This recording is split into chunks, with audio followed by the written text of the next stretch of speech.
Hey guys, Sethly here, back with another Apex Legends video. I hope you guys are all having a fantastic day. In this video, we're going to be covering the new Season 2 update news that we did get from Apex themselves. So they did tweet out some new Season 2 weapon news and details for the L-Star and a bunch of other stuff. So let's get right into it. I'll show on screen right now the timestamps for all the topics that I am going to be covering in this video. But let's start off with the fact that they did give us some new details for the new weapon, the L-Star. They start off by saying this season we're introducing the L-Star, a rare powerful LMG. This weapon fires large, high damage plasma projectiles at a fast cycling rate.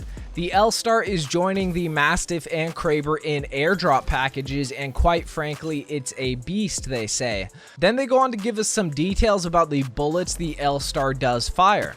They say the L-Star's unique projectiles are much larger than those fired by other weapons in Apex. Players need to lead targets more at range to compensate for the L-Star's slower projectiles, which is very similar to energy ammo because energy ammo does have different velocity speeds of the bullets from other ammos, but this one is actually a lot slower because it is the L-Star.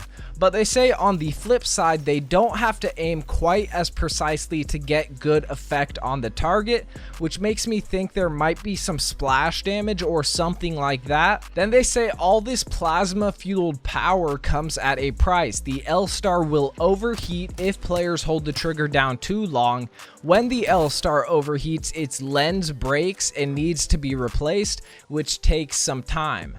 They say experts learn to feather the trigger with short, medium bursts, taking short breaks to let the weapon cool down, which is definitely going to be the strategy you are going to want to use with the L-Star. Then they say the L-Star only spawns in airdrops like the Mastiff and the Kraber, and comes with a limited ammo supply that can't be refilled. Then they gave us some details about the new Hopups that are coming in Season 2.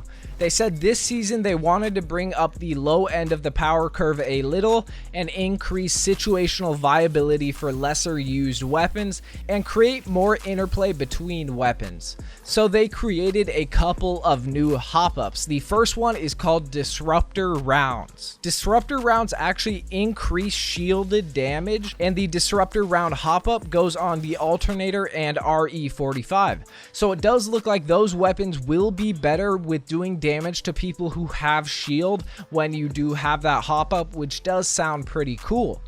The second Hopup that they did announce is called the Hammer Point Rounds, and it increases unshielded damage, so it'll do more damage to people's health if they don't have shield. And it works on the P2020 and the Mozambique. So finally they did give us somewhat of a buff to the P2020 and Mozambique, so it's actually kind of usable later game. And then they go on to say ideally players will consider one of these hopped up small arms for weapon swap tactics, and sometimes carry them unironically into end game situations. Then they gave us some more details about the new attachments, Energy Mags. They say Energy Mag attachments have been added for the Havoc, Devotion, and Triple Take, adding more loot gameplay and power curve depth. Like the other magazine attachments, Energy Mags increase ammo capacity at all levels and reduce reload time at level 2 and above. So finally, we do have Energy Mags for energy weapons, so you will be able to have more ammo and be able to reload faster, which is pretty dang cool. Then they also announced some buffs to some other weapons. They said they buffed some less popular weapons to make them more powerful within their designed roles. They say look out for buffs to the Flatline, P2020, Alternator, and Triple Take, with specific details outlined in their Season 2 patch notes that will come in the future. It's finally here. We do actually have a buff for the Flatline, P2020, Alternator, and Triple Take.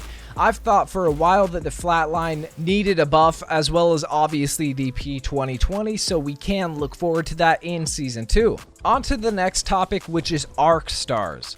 So they say since launch, the Arc Star has seemed spiky to them. To them, this means that the gameplay and personality are good, but it can sometimes feel unfair to use or fight against. They said they did a few targeted tweaks. They increased the ignition delay from 2.5 to 2.8, so it will take longer to explode now, as well as they said sticking a full health player will now down them, which I'm kind of confused about that. I thought they said they were nerfing it. I guess if you stick a full health player, it will now completely down them. I'm not too sure. I'll have to get more details about that. But they also say players at the edge of the explosion no longer get their shields completely shredded, which is definitely good news, because every time a teammate of mine would get arc starred, they would run straight at our teammates and they would do damage to all of us. So now it will do less damage in radius damage. The next thing they talk about is gold weapons. They said players can look forward to finding a totally new set of gold weapons in Kings Canyon for the start of Season 2.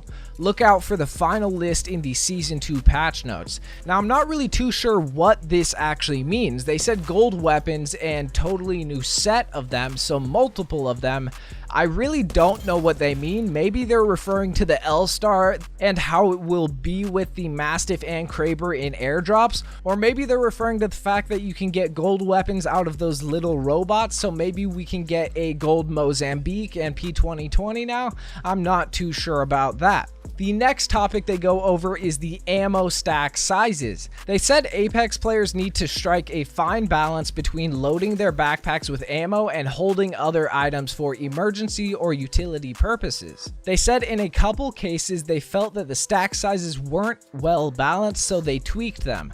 They made it so shotgun max ammo stack is reduced from 64 to 16, so players now need multiple stacks of ammo to run a shotgun, which is actually pretty crazy, and honestly I think it's not too bad of an addition. It is going to be a lot harder and it's going to take up a lot more space carrying around shotgun ammo, so that's kind of disappointing, but it makes sense. The next ammo stack size that they did make changes to is the energy max stack. They increased it from 60 max ammo to 80 max ammo, so it now matches the light and heavy ammo, which is really cool news, especially with that new extended energy mag. It's going to be a lot better, so energy weapons might be the way to go in Season 2, just depending if you have that extended energy mag and if you have enough ammo for it. The final thing they did announce is about airdrop weapons. They say airdrop packages now use different loot tables from different phases of the game, early, mid, and late. For example, players will find more Krabers early game and mid game airdrops, while end game airdrops should spawn more Mastiffs, and of course these loot tables now include the L-Star Plasma LMG. Then they go on to say Season 2 starts July 2nd. They said beyond the changes mentioned here, the weapon team still has a few tweaks up their sleeves for Season 2, so look out for patch notes when the season starts on July 2nd. And as always, from the entire Apex Legends team, thanks for playing. In this new announcement, we got a ton of new details about future weapon changes and loot changes, so make sure to let me know down in the comment section below which one you are most excited to see in game. Personally, I'm most excited to see the buffs for the flatline and the P2020, because I really am curious at how good they will be now. But if you guys did enjoy this video or found it helpful at all, make sure to hit that like button. It really does help me out a ton. And if you're new to the channel, make sure to hit that subscribe button, turn on that notification bell for daily Apex videos. It's been your boy Sethly, and I'm out. Yo guys, as I'm editing this video, I actually did find out that flyers are now in-game in the map, so if you land in Kings Canyon, you can see flyers flying above head, which might mean with the end of the Season 1 Battle Pass and with the end of the Legendary Hunt event, there will be an in-game map event, because if the flyers are above head and flying around, then that means Repulsor is not working, so there's a good chance that the Leviathans will now be able to invade the map. So I'll definitely be keeping you guys updated with everything that goes down with that, because I'm very curious to see what goes down and how the Leviathans actually invade the map, because most likely they will be able to do that now because the Repulsor is down. So make sure to hit that notification bell to be updated on everything that goes down with the Leviathans and flyers. But I just wanted to let you guys know that if you go in game, you can now see flyers. It's been your boy Sethly, and I'm out again.